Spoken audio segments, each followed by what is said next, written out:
On September 26, 1975, the Rocky Horror Picture Show was released by 20th Century Fox to American theaters.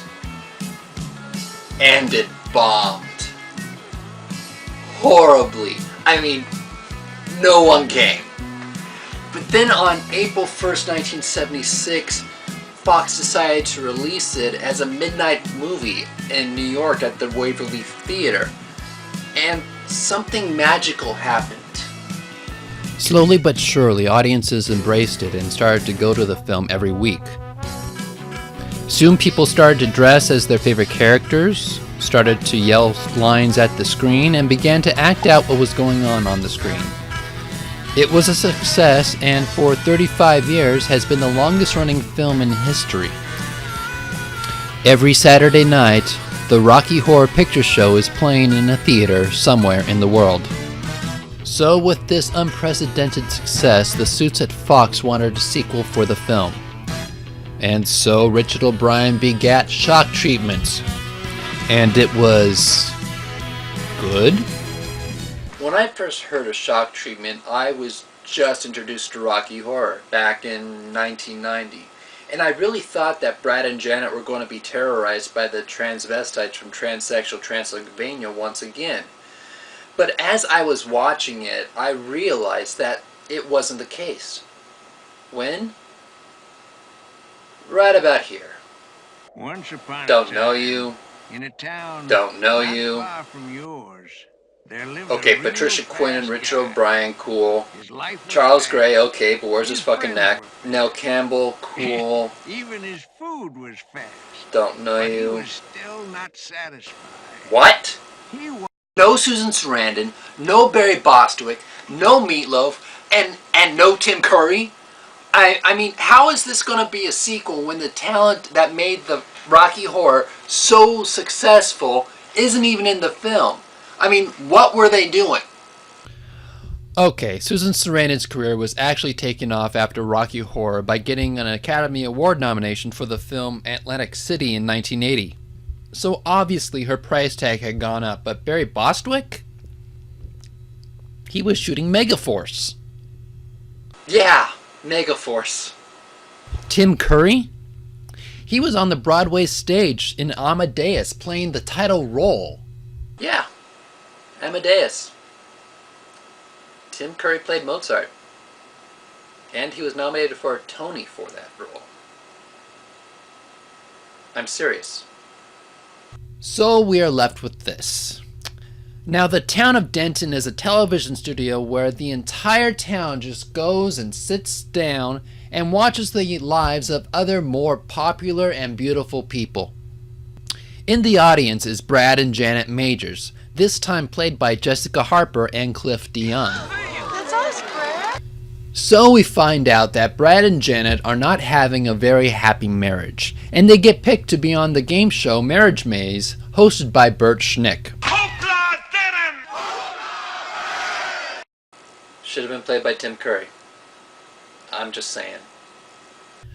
Brad and Janet win an all-expense-paid trip to Dentonvale, where Brad has a weird There's spell. nothing really wrong with me. Janet and I haven't been getting along too well lately, and I've had a little trouble.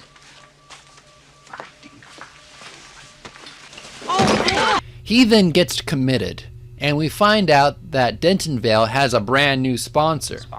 Dentonvale has been sold. Sold? Dear Bert settled everything. Yeah! You endorse his Faith Factory, and he endorses your research. Hey! How dare this person take advantage of my weakness? Janet goes home to her parents on the new show Happy Homes, where they talk about Janet's problems. Thank God he was born an orphan. Would have killed his parents. And thank goodness he hasn't ended up like that Slipstreeny boy.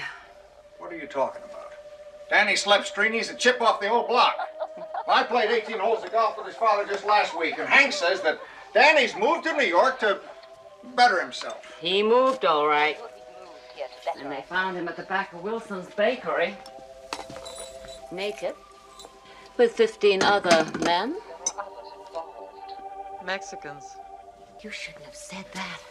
Why? Your father doesn't like Mexicans. Your father doesn't like Mexicans.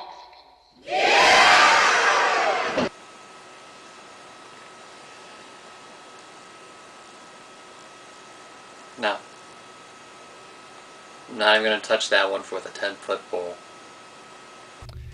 Janet is then brought in for a meeting with Bert, Cosmo, and Nation McKinley, where she is pitched the idea to become a spokesperson for mental health by the mysterious fellow named Farley Flavors.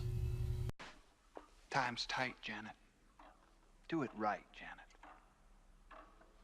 Until tomorrow night, Janet. Well... The next day, we find out something really interesting. Bert isn't blind. Hopla, Bert! Nice to see you up and about. Care to join me in a non-sex act? A non-sex act? With you? Sign me up for that. Later on, the seduction of fame on Janet is now complete with the creation of her little black dress. Well, first you go rip, rip, rip. Then you go snip, snip, snip. Then you're whipping a zip, zip, zip. Split it up to the hip, hip, hip. Now, when you compare Rocky Horror with Shock Treatment, a song like this could be comparable to The Time Warp or Sweet Transvestite. But those songs in Rocky Horror came in at around 20 to 25 minutes into the film. We're at the 45-minute mark of Shock Treatment, and now we're getting a song that can actually bring the audience in. 45 minutes. Soon after that, Janet is already beginning to take her newfound celebrity too far. Hi, Brad. I've just come to tell you how fabulous I am. And begins to get addicted to drugs. It'll make you feel a whole lot better. Yeah.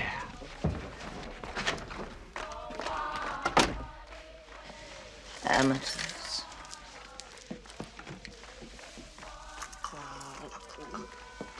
Meanwhile, Betty Hapshat finds out that Brad and Farley Flavors are actually twins separated by the state. So she and Judge Oliver Wright decide to break Brad out of Dentonvale. Janet is presented as Miss Mental Health, and Brad interrupts the celebration, which then leads to a duel with Farley in an interesting little number.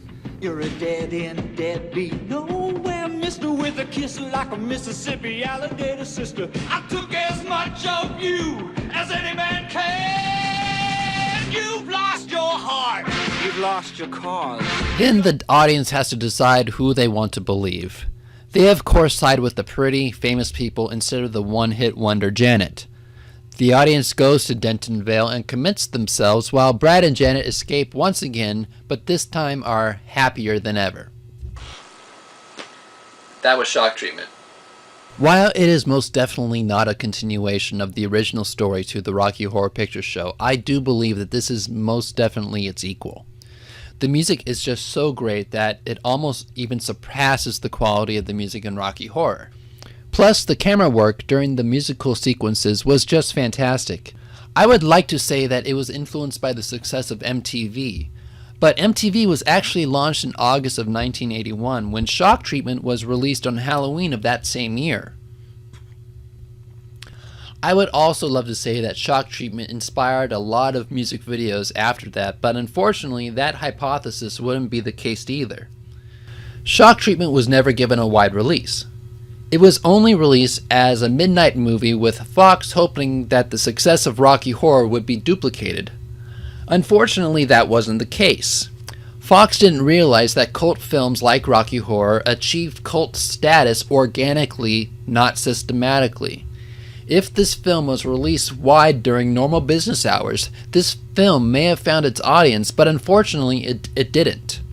In fact, most Rocky Horror fans now don't even know of the film's existence, which is a shame.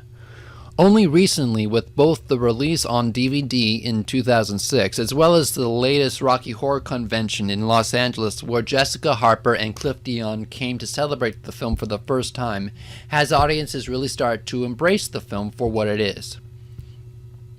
Shock Treatment is a very entertaining film with a wonderful message about nonconformity that was really ahead of its time, especially with the theme of instant celebrity, which is now happening with all these reality television shows like American Idol and America's Got Talent.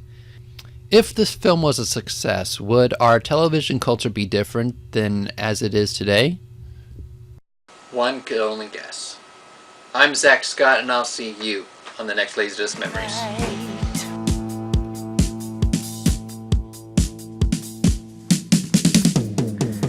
Tell me, spectator, why are we all sooner or later? Bitching in the kitchen or crying in the bedroom all night. Does this bird belong to you?